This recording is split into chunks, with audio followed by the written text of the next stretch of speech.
Precinct, Sergeant Burns. Yeah, that's right. We want an ambulance up here at the station house. What's that? Oh, yeah, an injured prisoner. Well, who gave it to you? CB? We got no name on the room at the 21st Precinct, the nerve center. A call is coming through. You will follow the action taken pursuant to that call from this minute until the final report is written in the 124 room at the 21st Precinct. Well, he'll have to go to Bellevue. He's a prisoner. Okay, yeah. We'll be looking for them.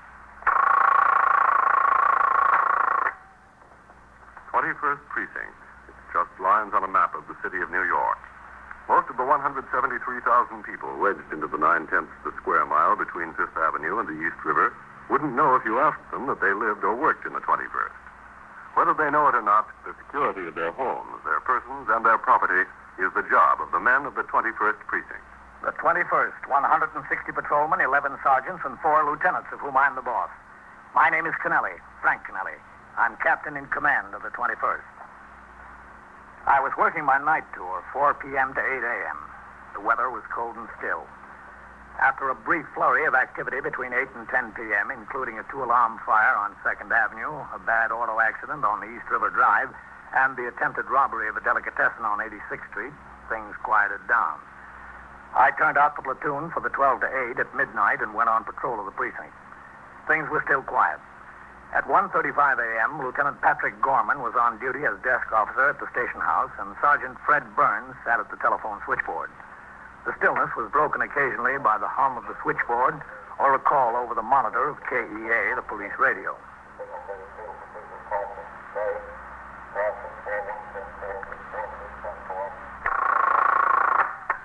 '21st Precinct, Sergeant Burns.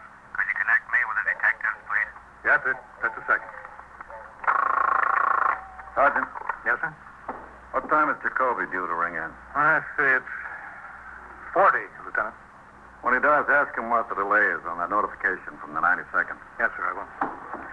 Oh, that's 12 to 8's getting me down, Lieutenant. When do you swing? After this tour, thank goodness. That's Jacoby. I hope you'd better let me talk to him. Yes? No, it's not him, Lieutenant. It's a call for the detectives. They're finished. Oh, okay. What time did the skipper say he'd get back to the house? He didn't say. How about a cup of coffee, Lieutenant? There's some hot back there. Oh, no, thanks. I've got a lot of stuff to write up here, and I've got to file all the cards. That's Jacoby. You still want to talk to him? Yeah. 21st Precinct, Sergeant Burns. Is this the police? Yeah, that's right. Oh, there's a burglar in my apartment. There was or there is right now? There is right now. I saw him. I came home and opened the door. And there he Lady, was. wait a minute. There he was. Do you live in the apartment all alone?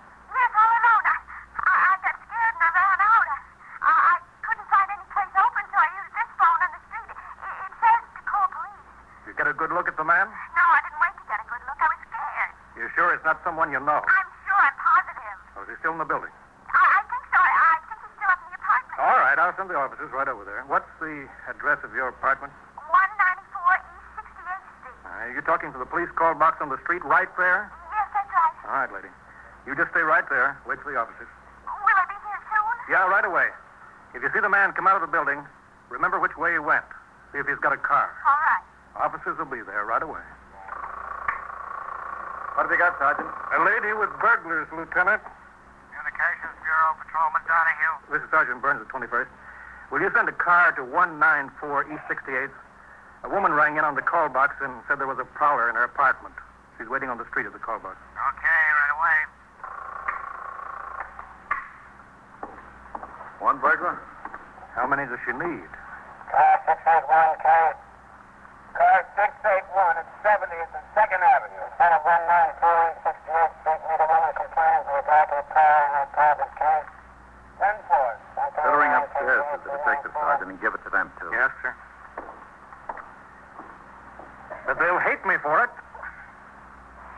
As soon as the call was received by Sector Car Number 3, Patrolman Paul Vacano, operator, and Patrolman William Coley, recorder, they started on the 3-block run to 194 East 68th Street.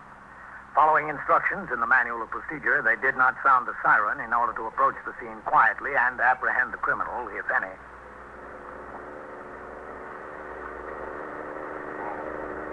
I don't see it, Coley.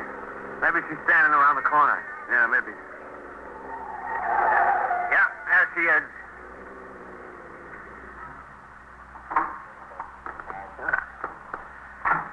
You're the one that called the police? Yes, that was me. Is she the one? Yeah. Which building is it? That one across the street. How do you know it was a burglar? Well, I had this date, and I came home. I went upstairs and opened the door, and he was in the apartment. Uh-huh. Didn't he jump when you opened the door? I don't think he heard me open the door. Did you see anyone come out of the building? No, not a soul. The street door locked? Yes. Give me your key, miss. Oh, yes. Here. Which apartment is it? 2A, the second floor right at the top of the stairs. Does this key fit the door upstairs, too? Yes. Oh, you better wait down here in the hall, eh? All right. Right here. Okay, Coley? Yeah, let's go. Get set. She may be right. I'm set. Hey, the door's standing open. Yeah. Yeah, she must have left it that way. Kick it. There he is. Well, how do you like that? Old timer, come on. Wake up, Pop. Well, how did he get up from the bar? Come on, Pop. On your feet. Come on. Come on. What do you want, idea? Sit up there. Come on. Sit up. Let me alone, will you? He's been through all the ladies' liquor. Sit up. I don't want to sit up. I can't. Look, hold him still. I want to see what's on him. Now, sit up. Let me alone. Will you let me alone? Nothing. We'd better get her up here, Paul. Yeah. All right, Pop. Sit up, will you? Cut it out, huh? Let me alone. Don't give me a pass, son. Just sit up. Miss? Was he in there? Yeah, he was in here. We got him. You better come up. Is it all right? Yeah, it's all right. Well, who is he? How'd he get in? Yeah, we haven't had time to find that out yet. Was he trying to steal something? Just your liquor, it looks like. My liquor. Oh, before we go in, let me get your name. Huh? Camden, Audrey Camden. Is that Miss or Mrs.? Miss. It was the strangest sensation opening the door and seeing him. Yeah, I'll bet. Compden? A-C-A. You live here alone? Yes, that's right. It's my apartment. You see, I had a date tonight. A business date, really. I'm a fashion designer. This was a client. All right, let's go in. We went to a nightclub, and he just took me in the downstairs door. All right, now, come on. Oh, that poor old man. He's your burglar, Miss Camden. How did you get in here? Should I know? I don't know. I got in, that's all. Were you looking for a drink? I don't know. Oh, Coley, this is Miss Camden. You know this man, Miss Camden? No. How would I know him? Nobody knows me, nobody. Oh, look. Oh, my 2/5 of 12-year-old scotch. I got them for Christmas, and I was saving them. He would rather have had canned heat, Miss Camden. What's your name, mister? I had a name. I did, honest. What is it? I had one. All right, now, come on. Let's have some answers. Yeah, sure. What's your name? You don't have to talk to him like that, do you? How else would you talk to him, lady? Suppose he would have hit you over the head when you came in. He might have if he hadn't found the whiskey first. How'd you get in, Pop? I live here. You do not. I do. I've always lived here, right here. I'd better ring in for Kara. Yeah, go ahead. This is my home. Can I use your phone, Miss Camden, to call the station? Yes, right over there. It's all mine. Thanks. I can come in my own house, drink my own whiskey, can I? All right, Pop. I can do. How'd you get in? I go. Where do you live? Here. 21st Precinct, Sergeant Burns. This is Coley, Sergeant. Yeah? What you got there? Well, there was a prowler in the place, all right. We got him. Any trouble? He was asleep in the chair, Sergeant. He's a rummy. How'd he get in? Well, that's what we're trying to find out.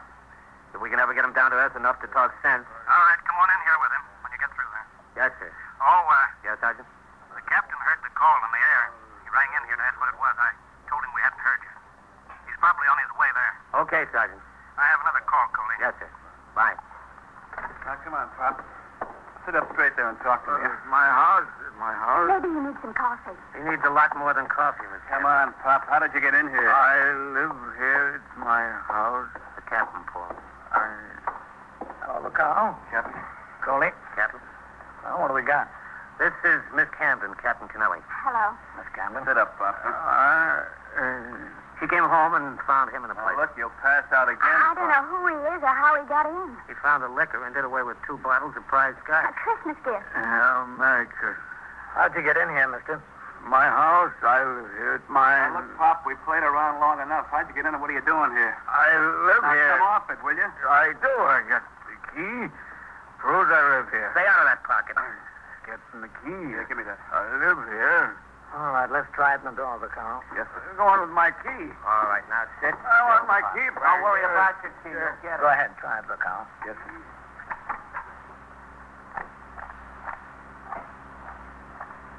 Well, that's funny, Captain. Couldn't work better if it was made for the lock. It probably was, Vaccaro. That's funnier still.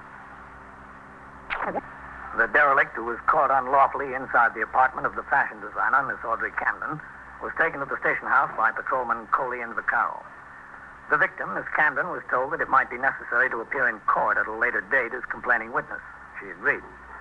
As I resumed my other duties, the arresting officers escorted their prisoner, slightly recovered but still rather unwieldy, into the front door of the station house at 2:23 a.m.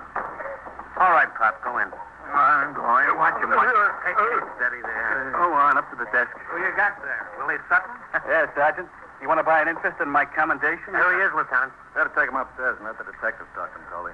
He's not in much of a talking mood, Lieutenant. What are you doing, huh? Stand on your own 2 feet. Better take him up will you? anyway. Okay, Lieutenant. Who's making the collar? You, Coley? Yes, sir. Okay, get my hand upstairs, Vaccaro. Yes, sir. And come back down and report to the captain. He has to ride up to the 23rd. Yes, sir. All right, come on, Pop. No, I don't want to go. Precinct, Sergeant Brown. All right, now steady, steady. You go for your meal now, huh? Come on, Pop. Come on. Let me alone. Just walk. We'll let you alone. You're through the door. That way. No, I didn't do nothing. I was in my own house. You're living in a dream world, Pop. You should stick to bay rum. That scotch is poison. Go on up the stairs. I live there. Upstairs. Go I ahead. do. Well, you live here now. Get going, will you? I bought the furniture. I paid the rent. And the telephone and the lights for everything. Yeah, for everything except the scotch. Scotch, too. The scotch, too. Upstairs. Scotch, too. Move, will you, Pop? Scotch and rye and gin. What? No beer? Beer, too. You're living, Pop. Watch it, hold it. Come on, Pop. You can do better than that. Go ahead. Just right to that door. Detective. 21st Squad detective. Is that where I'm going? You're there. Inside. Go on.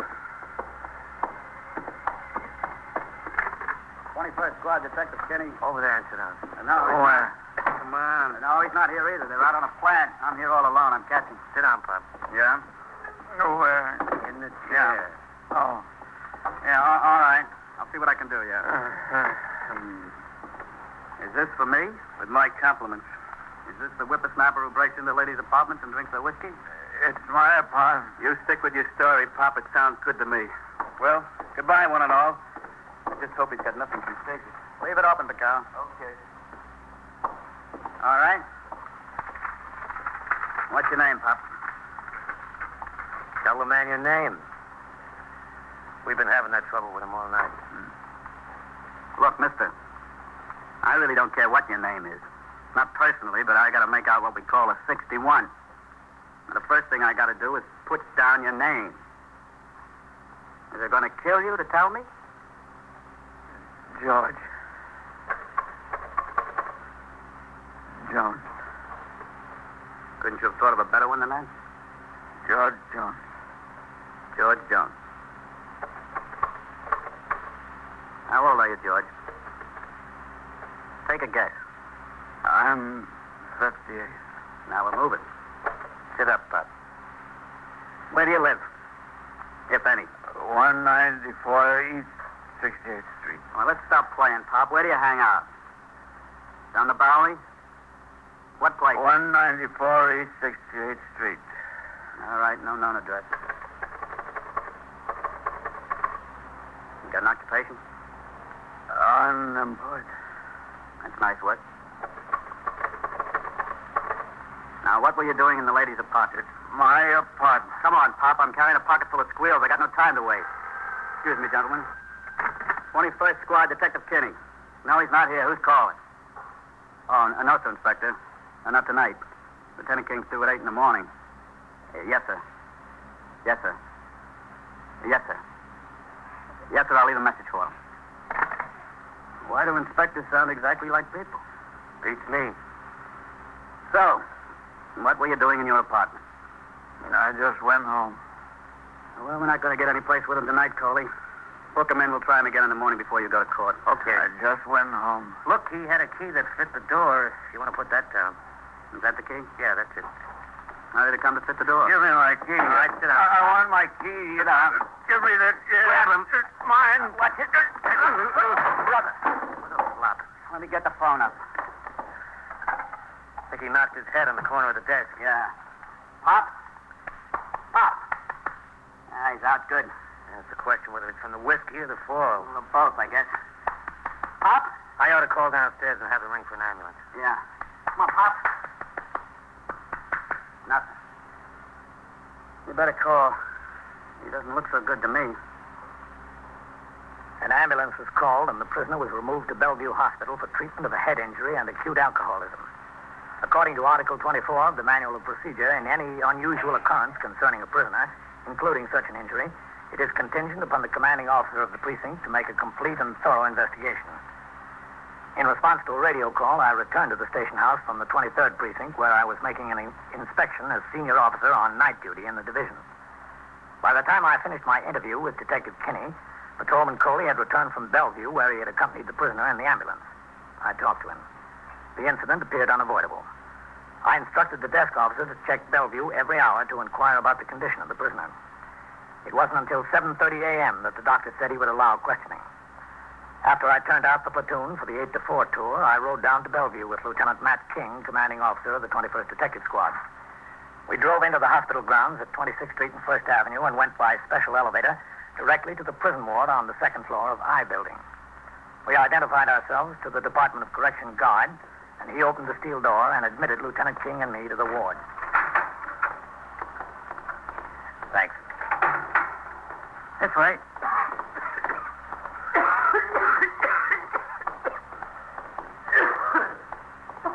That's him there. Okay, thanks. Okay, he's been washed, fed, and he's a new man. Almost. Thank you. Pleasure. Well, how do you feel this morning? All right. Not bad. I'm Captain Kennelly. This is Lieutenant King. Yes? You gave the name of George Jones at the station house last night. That's not your real name, is it? No. What is? Jetley. George Jetley. Where do you live? No place in particular. Do you remember what occurred in the detective squad office upstairs? Not too well. Do you remember how you got hurt? I remember I wanted my key. I wanted to get it. I fell, I think. I fell and hit myself. Where were the officers when you fell? They were right there. They tried to help me, but I fell anyway. I think that's what happened. I had a lot to drink. Why did you break into that woman's apartment last I night? didn't break into any place. Well, that's where you were found. I didn't break in. I used my key. Where'd you get the key? Well, it's mine. How'd you know it fit that particular door? I knew. How? Oh, I used to live there a long time ago. In that apartment? Yeah, right there. When? Oh, a long time ago. Before the war. Way before the war. 1935, 36. Come on, George, you didn't live there. Where'd you steal the key? I didn't steal it. It's mine. I used to live there. I didn't mean any harm. I just wanted to see if she was still there. Who? My wife. My boy. I got a son. He's 22 now. 22. Did you expect to find them there? I didn't know what to expect. You see, I was away. I didn't know. Have you ever looked for them? No. I was away. Away where? Oh, California, Minnesota, Chicago, every place. What made you think they'd still be there? I didn't think. I just hoped. You lived there in 1935, 36. Yes. What have you been doing since? Bumming around, just bumming around. And you haven't been in touch with your family? No, you see, told me to get out. She said she was tired of my going off on tears every so often, hitting the bottle all the time, staying away 3 or 4 days, losing my job all the time. I had good jobs, very good jobs. Doing what? I was an editor, book editor. I was good. Publishers always used to say, George, you're a crackerjack. Just lay off the bottle, that's all. Just lay off. And my wife, she said the same thing. She didn't want me around the boy like that, you know. She said next time it happens and I got like that, I didn't have to bother to come home. Well, then I was all right. I was all right for a long time. The first thing I realized, I was in Philadelphia in a hotel. And she said if it ever happened again, don't come home, so I didn't. Didn't you come back to New York at all? No, she didn't want me. I didn't think there was any use, so I just started bumming around. All these years? Yeah, all these years. The only thing I kept was the key. You know, you get drunk and guys roll you for whatever you got in your pockets. They didn't steal my key, though. I got $2 and I bought a little silver chain. Wore it around my neck. All these years, I wore the key around my neck. When did you get back to New York? Oh, a couple of days ago, I don't know. Decided to come uptown and just walk by to see what the place looked like. Just walk by. But I didn't have the courage. I had a couple of dollars for some dishwashing I did, so I bought some wine just to get courage. I guess it gave me too much courage. I used my key and got into the downstairs door, and I went upstairs. I was going to open the door and walk in and say, here I am. She wasn't there. And the whole place was different. Not my furniture or anything. So I just found the whiskey and sat down and drank it. I didn't mean to do any harm. Well, you certainly did some harm. Yeah, I know. Would you tell the lady I'm sorry? I am sorry. You know I am. Yes, I guess I do. You want to find your family? No, why should I do that? Why should I break in on their lives now? I want to, yeah. They're probably happy. I'd only bring them trouble. That's all. Look, now, you do me a favor if you just leave me George Jones. Forget about George Jetley. George Jetley should be dead and buried. He not only should be, he is. After the interview was completed, Lieutenant King and I returned to the station house, where before I went off duty, I was obliged to prepare a 49 reporting the facts and circumstances involved in the injury of the prisoner. On the way uptown, Lieutenant King and I talked about the case. We agreed that the charge of burglary against George Jetley would not stand up in court. Burglary involves unlawful entry with intent to commit a felony. In this instance, the intent was lacking. From 42nd Street almost to the station house, we rode in silence. I don't know what Matt King was thinking about, but I had George Jetley on my mind. The dregs of humanity are being washed up constantly. It's not hard to be sympathetic when you think that it might happen to anyone, even yourself. Just before we arrived at the station house, we started talking again. We agreed that a conviction for unlawful entry, a misdemeanor carrying an indeterminate sentence, might be the best thing for Jetley. A term in jail with its attendant medical treatment might be a step toward rehabilitation, if rehabilitation was at all possible. As we walked up the stairs and into the muster room, I suggested to Lieutenant King that he request the Missing Persons Bureau to make a discreet inquiry concerning the wife and son of the man. There was a good possibility they'd welcome a reunion. Well, I've got to get upstairs, Captain. Yeah, I'll see you, Matt. I'll let you know what Missing Persons says about his family. All right. 21st Precinct, Sergeant Burns. Oh, hello, Captain. Sergeant. All right, 27. That lady is waiting for you, Captain. Oh? You're Captain Kennelly, aren't you? Yes? You were up to my apartment last night when that man broke in. Yes, I was there, Miss Campbell. Well, I couldn't sleep last night thinking about him. It was my apartment. I don't think I care to prosecute him. Well, the detectives are working on it, Miss Campbell. You ought to talk to them. I just don't want to prosecute. I couldn't go through that, sending him to jail. Well, don't you realize that a term in jail might be the best thing for him? How could jail be good for anyone? It might be good for him. You think so? Yes? That's the trouble with policemen. They're the same old cure for everything. Not for everything, Miss Camden. The cure for him is pretty young. Only 22. And we're going to find it.